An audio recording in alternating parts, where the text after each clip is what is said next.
Welcome back to the channel. Just another weekend here at the home garage. We had a couple of really bad storms that came through, but just kind of give you all an update of what's going on and what's coming up in the future. So the Lark is getting closer to being roadworthy. I took it out, I guess about a week ago, went around the block with it and everything.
It made around the block, made it back into the garage, and been working on trying to get the tune right on this thing. Been working with a few people, Dr. Art, and he's got a friend of his also.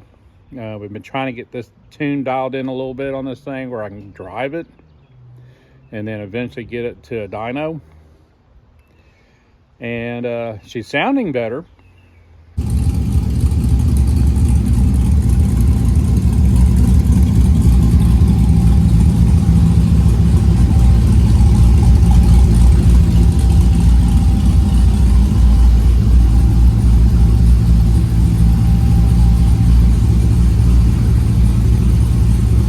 But there's still a lot left to do.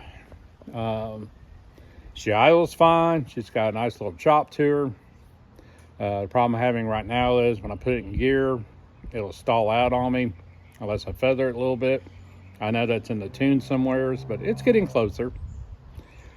And was going to try to take it to a car show yesterday, which is across the street from where I live at. And it rained. Big storms came through, so I decided not to.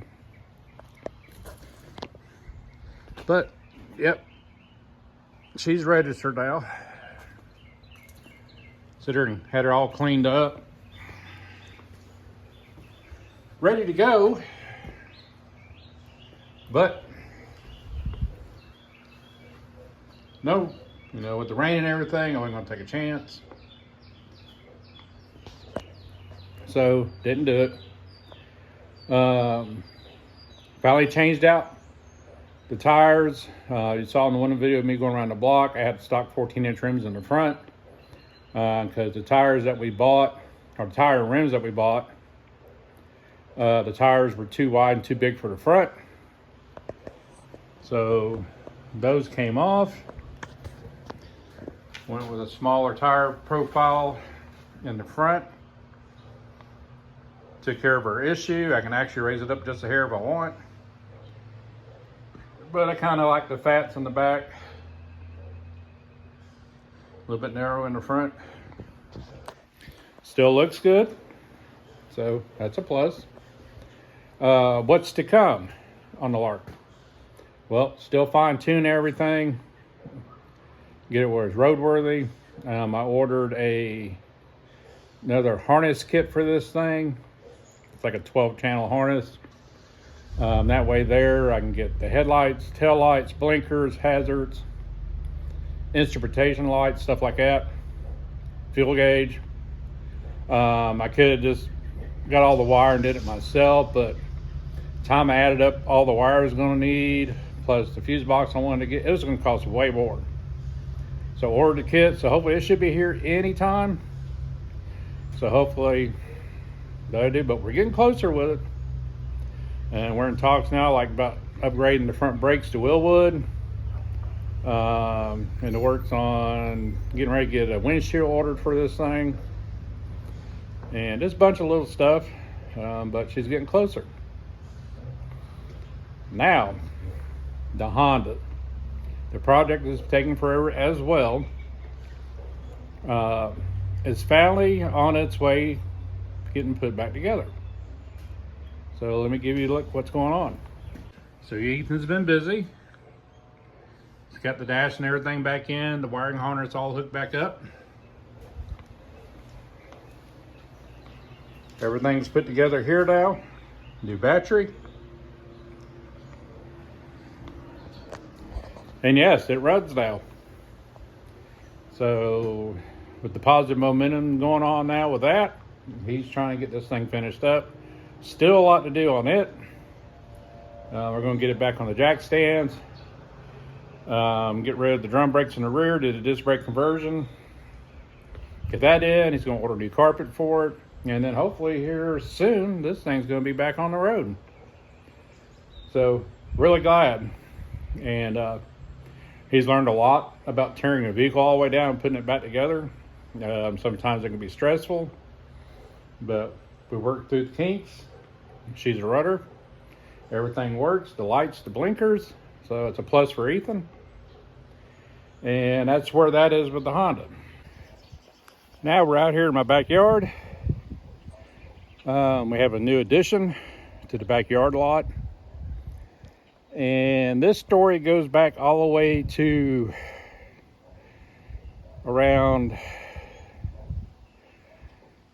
the year 22-ish. And I had just gotten back from Hot Rod Power Tour, did all that stuff, and was going back and forth to Kiwis because I was building a couple of engines for him. One was a Gen 3 Hemi for a project that he was doing, and it was kind of nicknamed the Hemi Bishi. It's a Mitsubishi Stereon. And it was one of the project cars he was going to try to get together along with the Barracuda. So I talked with him a few weeks ago on what was going on and what he wanted to do with the engines, because I still have both of them here at the house. And he just kind of told me, says, I don't think I'm going to be able to get to them this year. That I probably need to sell one or both of them. So when he said that, I kind of raised my eyebrow a little bit, and I said, well, I can't afford the 512 in the Barracuda project. How about the Stereon? And I said, let's figure on a price, get back and forth. So I got back with him. We came up with a price. And of course, I teased you all in my community posts about possible new project. And of course, I had a couple of y'all go, well, finish the one you got. And I was like, well, yeah, I need to finish what I'm doing now, but like I said, this could be a future project. So now I am now the proud owner of the Mitsubishi Stereon from Kiwis Classics and Customs. And this is what the Gen 3 Hemi was going into. That's why it was nicknamed the Hemi Bishi. And he already started the fabrication work on this, and you can see in that video I did back in 22 on it, where he's moved everything in on the firewall. He's already got the mount set up, along with the new steering rack. But there's a lot to do with this, and it's going to take a little bit of time.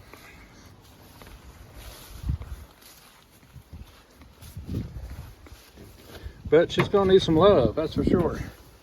So there's the hood and the fenders and other pieces.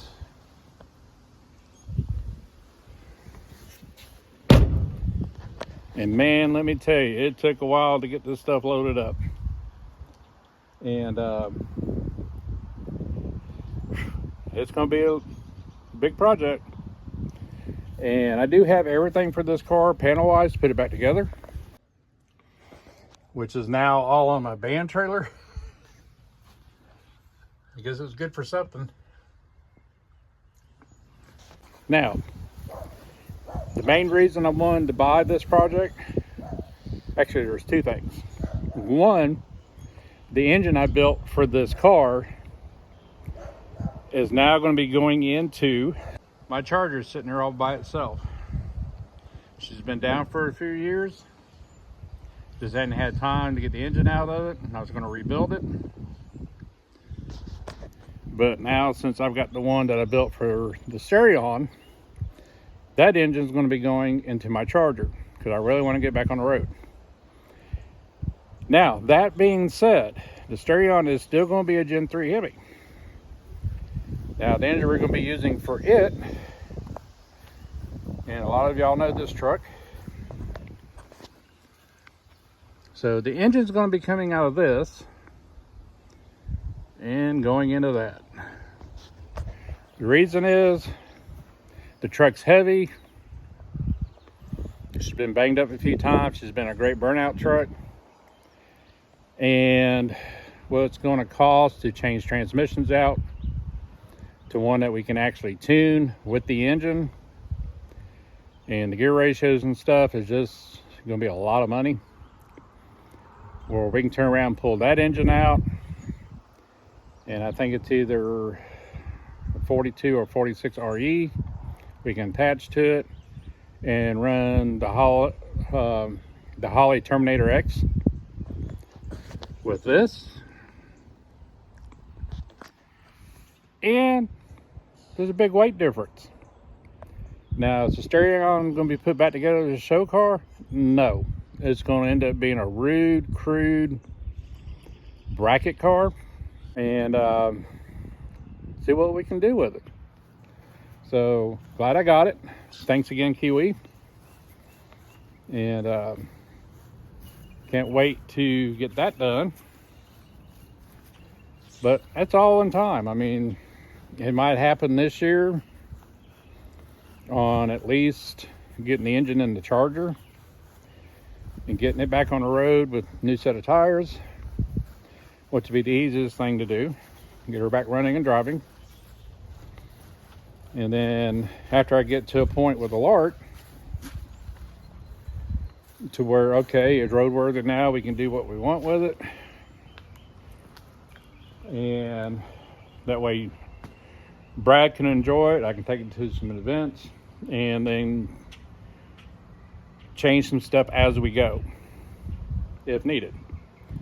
So that's where we're at right now with everything. And yeah, so everybody have a great weekend, and we'll see you next time. And as always, I'll see you down the road.